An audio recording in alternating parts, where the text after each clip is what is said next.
What's up, my financially intentional people? I know you guys know who Leisa Peterson is because she used to be our in-house certified financial planner.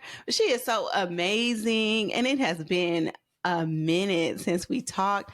And I follow Lisa on social media and just all over in her newsletter. And I just see how she has raised some amazing young adults now and how her kids are thriving in adulthood. And I'm just like, okay, I'm trying to be intentional about my parenting.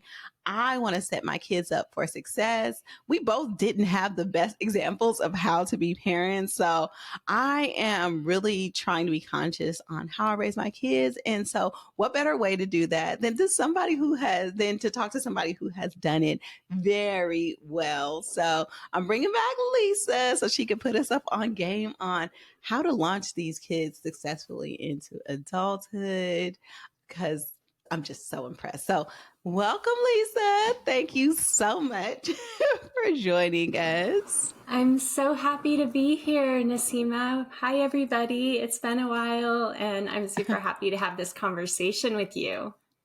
So let's just catch everybody up. Besides being a phenomenal mom, what other things are you all about, Lisa? Definitely about money, just like you. I love helping people increase their financial awareness, be more conscious of the decisions that they're making about money. And so I wrote a book called The Mindful Millionaire, and it's about helping people unpack their money story, question the assumptions, because that's what I had to do when you're raised with parents who, like my mom, I think was 19 when I was born. My dad was just 21. My dad had just gotten out of jail before my parents got married. That sets you up. They had me young and they lived. My dad dealt drugs growing up in the Bay Area. It was not, I learned how to roll joints when I was 7 years old at parties in Berkeley. I was born in 66. And so I was raised with these parents that weren't hippies when I was born, but they became hippies by 1970 and through the 70s. And so I saw a lot more stuff than you're supposed to see as a kid. And it caused me to decide that if I were able to have money, maybe I would be a happier, more fulfilled person. That didn't work out exactly the way I thought. It wasn't just about the money, right? It was about who I am as a human being. And so what I had to do was reparent myself. And I started reparenting myself when I was about 32 years old, when my dad, unfortunately, was murdered by his ex-girlfriend and her boyfriends. We're setting the stage because I think it's important. Like you said, it wasn't obvious that I was going to be a great parent. Let's just say that. Yeah, I think that's important to note because I think a lot of people are just trying to figure it out, but not sure. They know that they don't want to do what their parents are doing, but oftentimes don't have the tools to correct what's happening. And so what ends up happening is they just repeat those things because typically what's caught is taught, right? You don't know what you don't know until you experience something else, or you're very intentional about changing the way you approach things. And just a lot of people just don't know where to start. So I love that term that you said that you had to learn how to reparent yourself. First of all, how did you know that that's the path that you need to take? And then let's talk about what you did to do that. Yeah, I think it was just desperation. When my dad was killed, I literally had a question with myself about whether I wanted to stick around. And at that point, my daughter was like 2 years old, and I still wasn't sure that I had the tools to ever be happy. I didn't know. I had no framework. I had made money my whole life. And all of a sudden, my dad's killed, and I'm thrown into this existential crisis of not only are you not happy, even though you've got a thriving career, you've gotten yourself educated, you've got a beautiful, loving husband, and this healthy baby girl, you are a total mess if you are honest with yourself, and you have no resources in which to help yourself. And I wasn't someone, maybe it was the times, I don't know. I had never really resonated with therapy. I've never gone to therapist. I know that they help people a lot, but it wasn't my path. What ended up happening was I was drawn to Buddhism, which is really strange, but there had been some things over the course of my life that made me interested in Eastern religions. I really struggled with the concept of God. I hated myself so much. I couldn't stand the thought that of believing in a God that was just going to hate me too and criticize me even more. You're damned. Yeah, just let that. I feel that. I feel that because if we're honest, that is the approach that religion takes. And that was one of my big things about religion. Like I was raised Muslim, but most Black people are Christian. And so there was always this thing like, you have to accept this or else you're going to hell.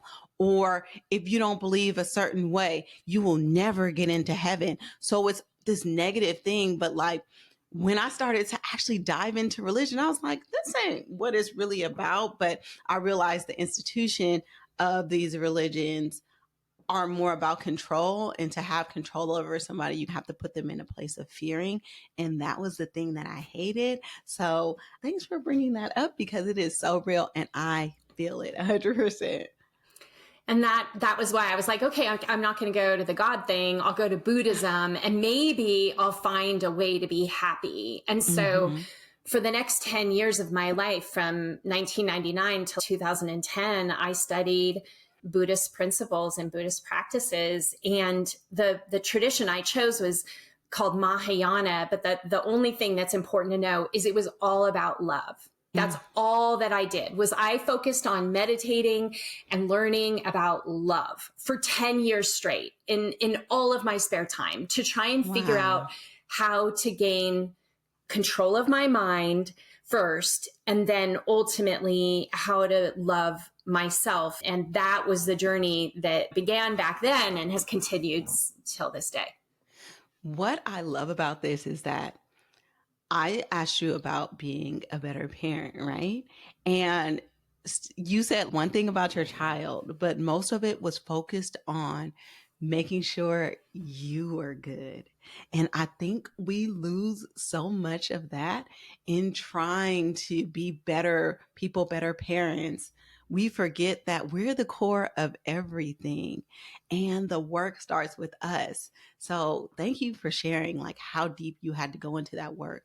And I just love this loving aspect because honestly, you're one of the most loving people I know. Like I have never experienced anything, any form of negativity, shade, anything from you. Like you are just always so sweet and loving. And so I see the word, girl.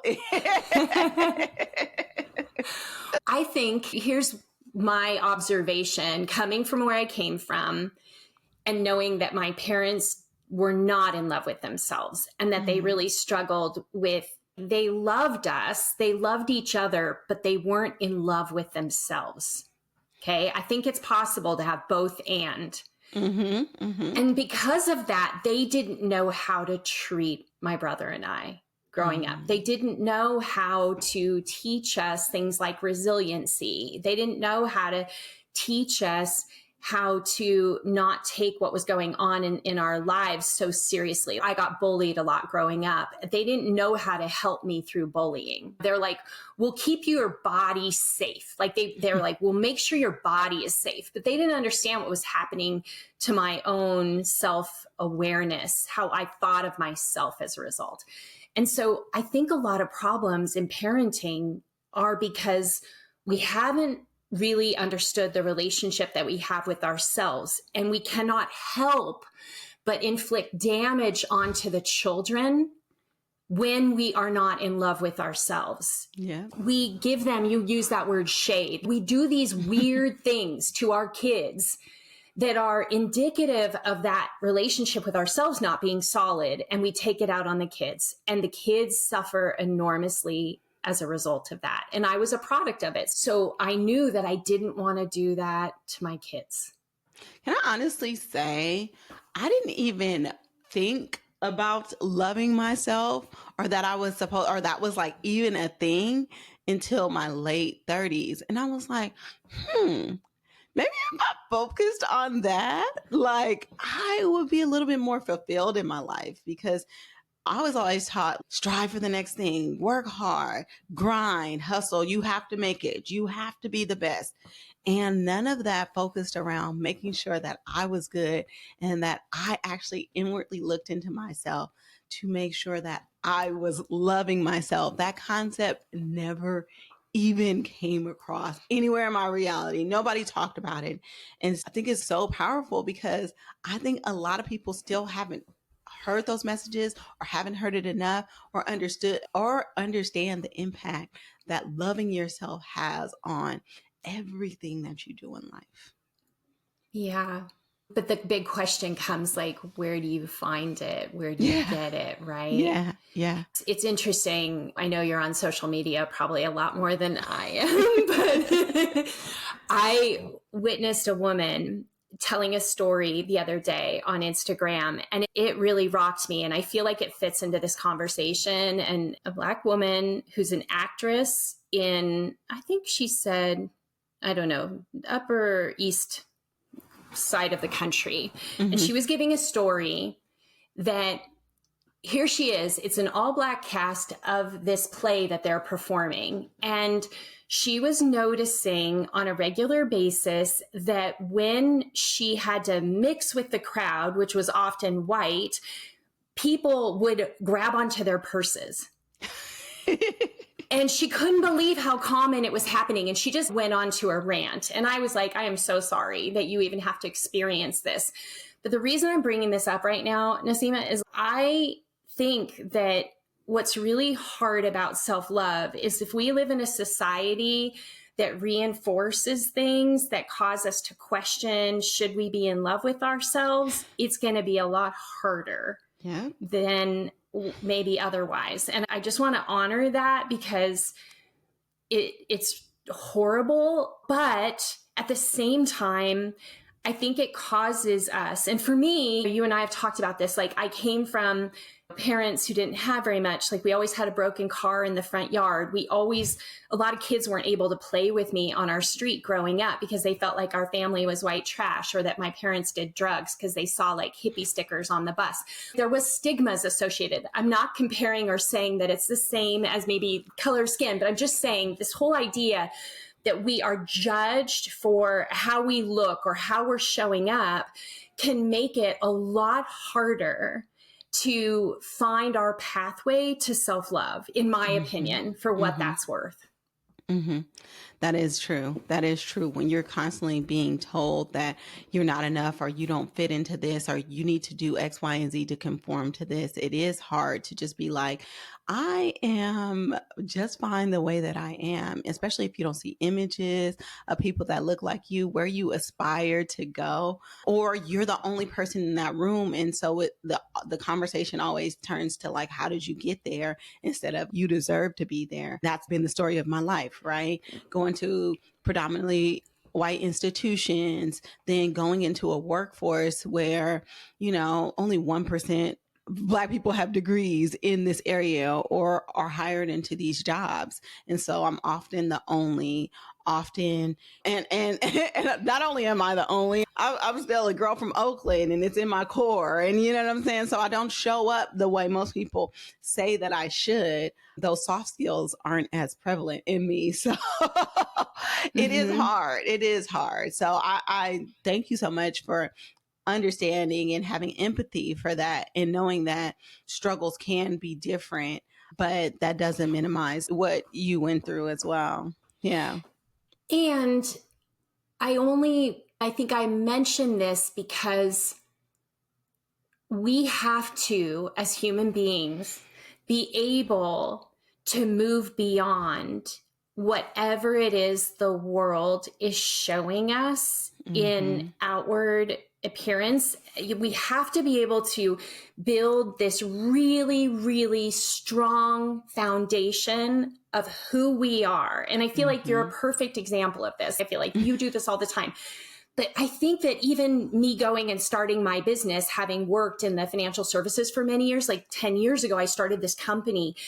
And had I not done it, I would not be the person that I am because I didn't have the foundation. I could meditate till the cows go home for 10, 20 years and still not have it show up in the way that I needed it to, partly because I was so unvalidated when I was young. I feel like it was all the more important for me to stand out in a big way. And funny enough, this has been 10 years now, and my daughter is 26, my son is 19. And so imagine in the 10 years of their life, they've watched their mom go from someone who followed the rules and did what everybody said and worked in the career and came out and said, no, I'm going to start sharing what's important to me. I'm going to start giving myself a voice. I'm going to start taking up more space in the world. I'm going to start being who I really want to be. And I do feel like this was an important part of why my kids are thriving in the way that they are, that I was willing to do this, that I was willing to take the risks and start to do this, even though my self-confidence was pretty darn shaky to begin with. Yeah. Oh my God. That's so deep, but it is like more is caught than taught. Like what I said in the beginning, like whether it's positive or it's negative, like your kids are seeing you be authentically you. And I think that that's a priceless lesson. Let's talk about your kids. Introduce us a little bit to your kids and like what they're doing right now in the world. So my son, Aiden, he's 19. He is just started engineering at the honors college at ASU, and he got straight A's. His first, he got 4.25. I'm like, how can you even get 4.25%? Like whatever Yes, GPA. Yeah. He was telling us I made the dean's list for his first semester in college. And keep in mind, we had nothing to do with that. Like he did not want to come home. He got to school. He loved it so much. He didn't come home, even though it's 2.5 hours away, until Thanksgiving. And he only came for 2 days because he couldn't wait to go back.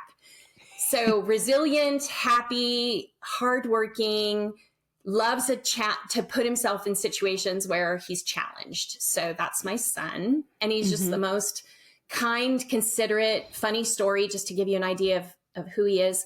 He met up with some friends. I think that the group had been drinking. I don't think he had drank, or he didn't tell me that part, but these 2 girls that he didn't know very well, but they had gone to high school with him, ended up drinking way too much. He walked them back to the dorm and proceeded to stay with them and take care of them as they threw up all night long, even though he didn't really know them. And he took a picture, which kind of is forever in my mind.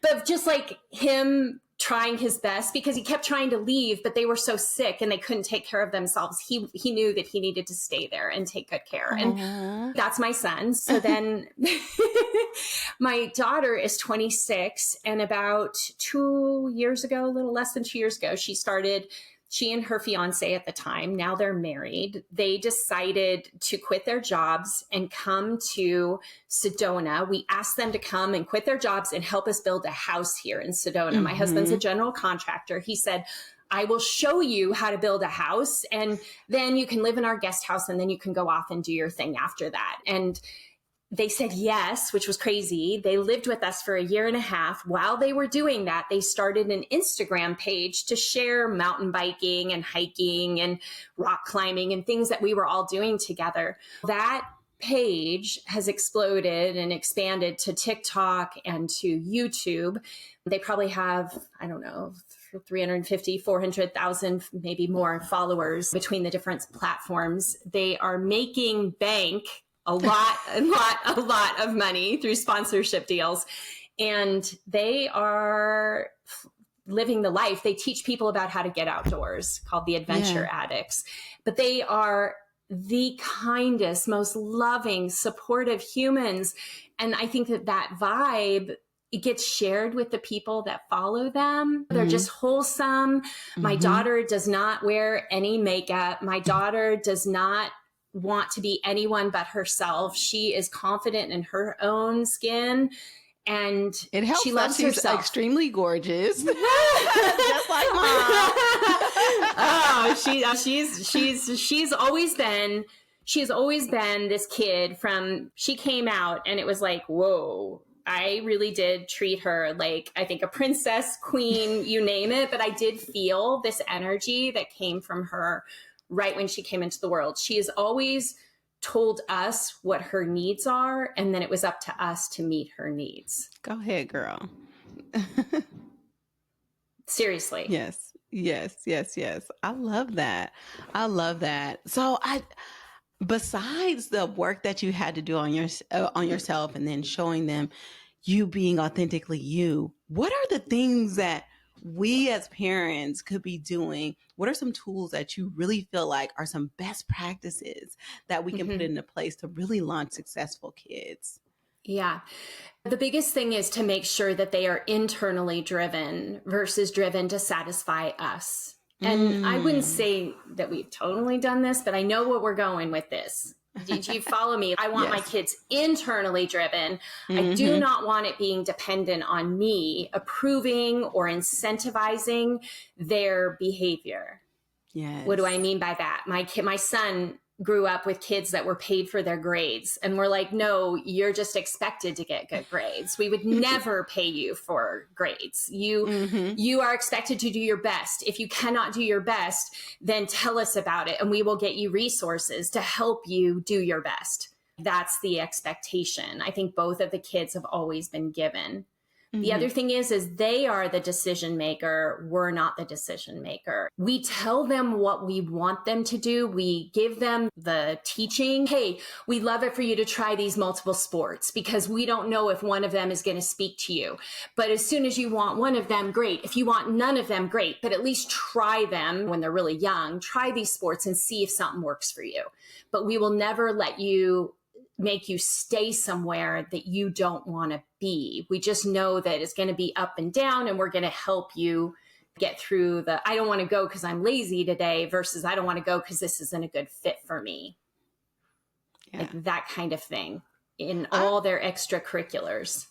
I was listening to this real ironically this morning with this parent who was saying, no, we need to tell our kids what to do. We need to tell them to do X, Y, and Z, because if we didn't tell them to do that, what they would want to do is sit around and eat junk food and play video games all day. To sum it up, like, how would you respond to that? Yeah. There's a lot of psychology around like the minute you put someone in a form of resistance, you're just going to get more resistance and it's going to come out in different ways. So I think that we both realize that that doesn't work. And if it's a short-term gain, the long-term risk is that you're teaching kids not to trust themselves and to listen to themselves by you being an authority. Because what do we do when we've been authorized and conditioned and programmed that somebody else makes decisions for us? I think later on in life, what do? We go into situations, we find partners that are going to do the same thing with us. That pattern just repeats itself. And so we were the antithesis to that. We never told our kids when they got money, for example, that they had to put a certain amount in one place and another place and another place where this is your money. What do you want to do with it? And like my son, he liked video gaming. And early on, when he started to be able to get the fact that if he got money, he could buy these video games, we were like, those are expensive. And so we let him spend all his money a couple times on things. And then he's like, I want this. And it's like, if that's 3 times the cost. So if you had saved your money and not bought those things every time you wanted them, you would have had enough. And I kid you not, just by him going through it and having to experience it, now he doesn't want to spend any money. It's really weird. Like he got all that responsibility and realized that he was the decider. And that taught him very early on that, wait a minute, I want to protect my money. I want to have it for the things that I really want. And I need to be more discerning of how I spend my money. It was so simple. It's crazy because it's like you said, like you opened up room for them to fail, but then you were there to be like, but there's these things. And then that shaped them instead of you being like, no, you have to do X, Y, and Z. Because like you said, the key thing was they need to be able to trust themselves. that's another thing that I feel like is missing, like trusting yourself and understanding. But you said you had a kid that loved to play video games. Like, how do you feel like he wasn't like a couch potato, but still was able to excel academically, but he still did the things that he was quote unquote passionate about? Yeah. Well, he and I talk about this a lot. I mean, the first thing too is like the amount of communication that happens inside of everything that we're going through is very, very high. We notice a problem and we talk to it. And I would not say my son enjoys that. In fact, we were just talking a couple of days ago. His mom, you used to lecture me. He says you used to buy into all those people that said like video games were going to destroy my life and that I was spending way too much time doing it and that I had no friends. And he said, but Mom, the people that I met online were so much more compatible to me than the people at school. I met older people that I could have really great conversations with that helped me develop as a person.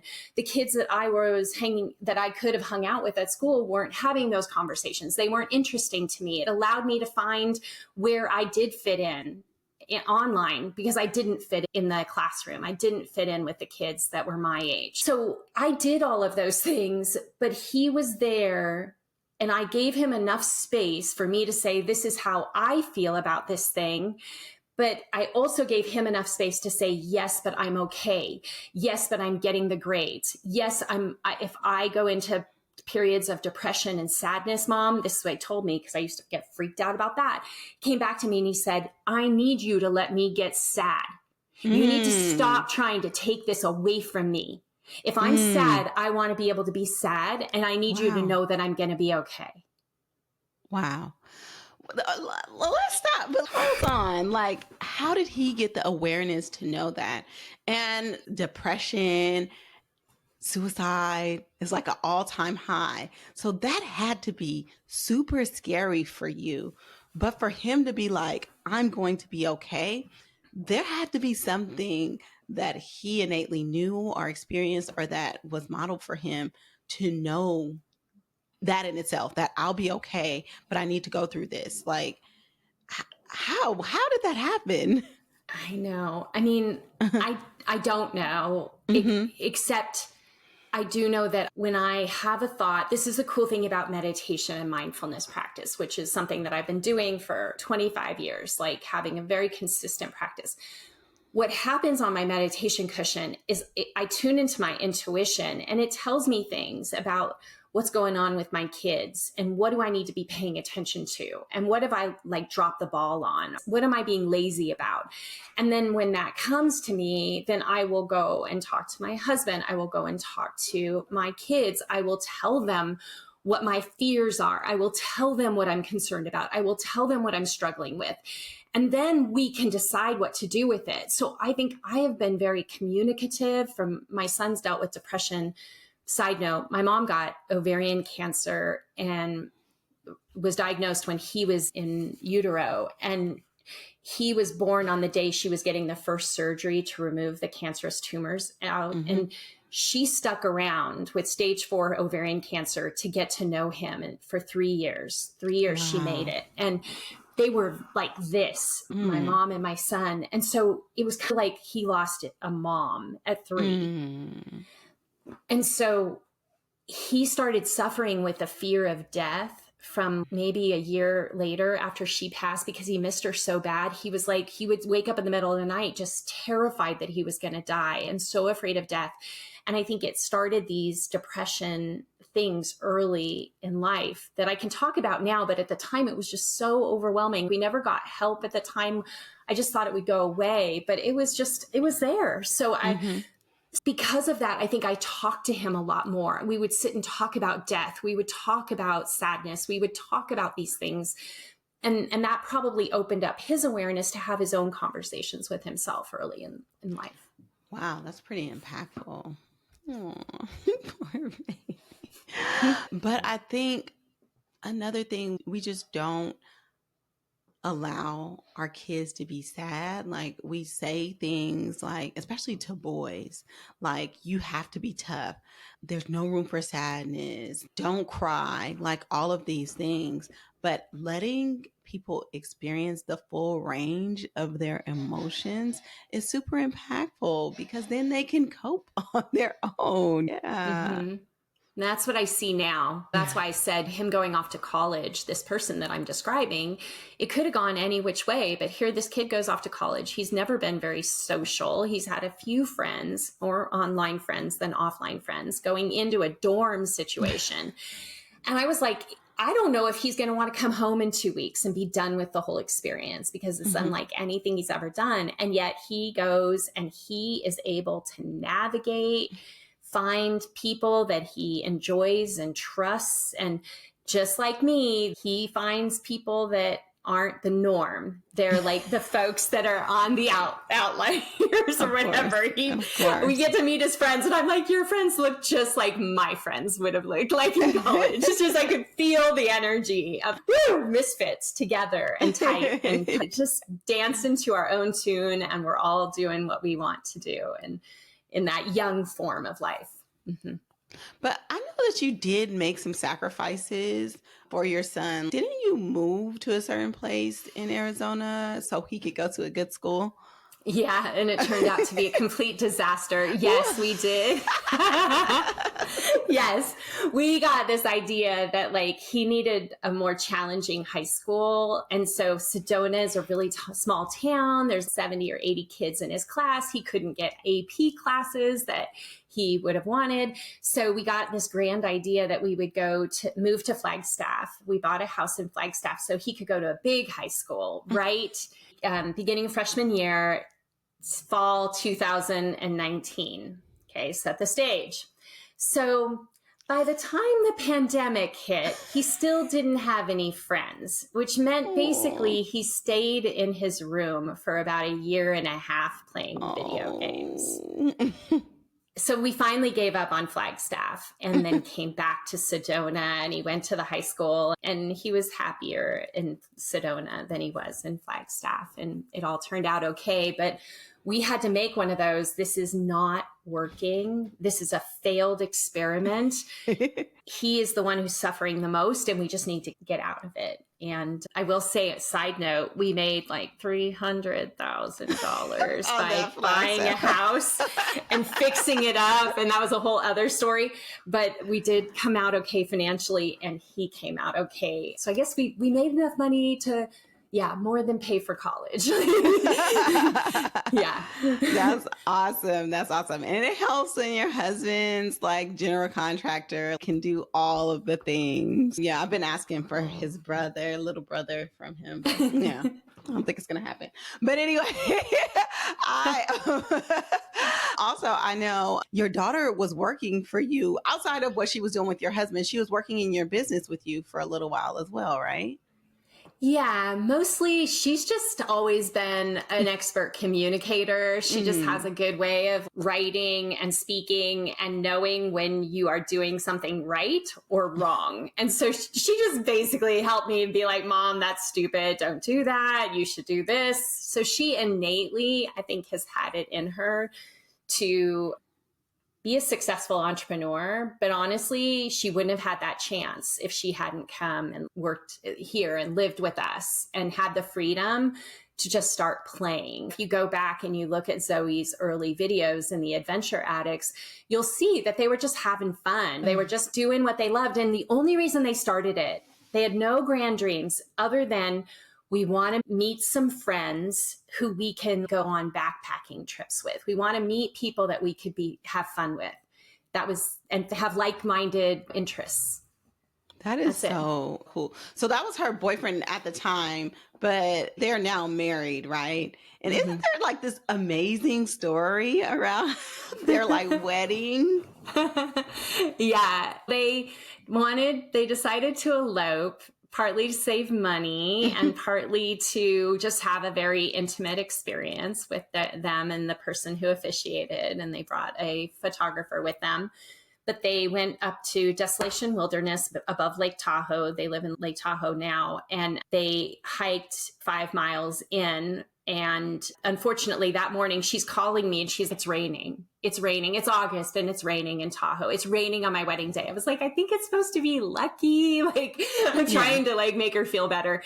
And long story short, they got there, just drizzled. They had this beautiful ceremony planned with the dress and dressing up and all of that. And after the ceremony, the sun was setting and the whole entire sky out in this Desolation Wilderness, which is rocks and trees and water, like a little lake, aloha, everything became pink. And then a rainbow appears above them, and everyone, what is going on? This is a miracle. And so they got a lot of pictures of it. And then, of course, because Zoe creates short content, really highly engaging videos, she created a video of their experience that she had spent $100 on her wedding dress, $4 or $5 on the cake, and $30 on flowers. And then off they went, their ultimate budget wedding. And so they've, I don't know, had 30 or 40 million views of this video of their wedding. But you weren't invited. You weren't there. I know, we got a video of it. There was more to that story that shall remain private, not because it has to do with us, but some things that were happening for Kelby's family and some dynamics that meant that this would be by far the best option and would bring the two of them the most peace and joy. And honestly, once I got over that sadness, then I actually had to help Zoe get over the sadness, because you kind of waffle, you know, it's like, I want them there and we love each other so much. And ultimately it was perfect. It was perfect because the week after we did a big family celebration, everyone came, and it was so perfect for them. But the awareness your kids have to do what is right for them, it's something that cannot be like understated. That is priceless, that she knows that. And I just, like I said, I think it just speaks to the kids that you raised. And then I just want to touch on the fact that you had the ability to let your kids, or her daughter and her then boyfriend, come and stay with you guys. Like, she had the option to not have to work, not have to go to school, not worry about an income for a certain amount of time.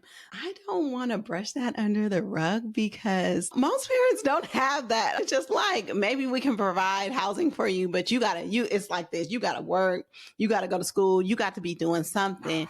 And it's like the ability that you gave them. Of course, they were helping your husband build the house. Yeah, they were building a house. It was a lot of work. Right.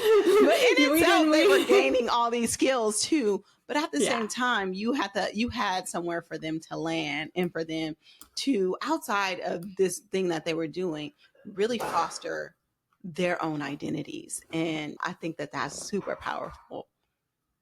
Yeah. Yeah.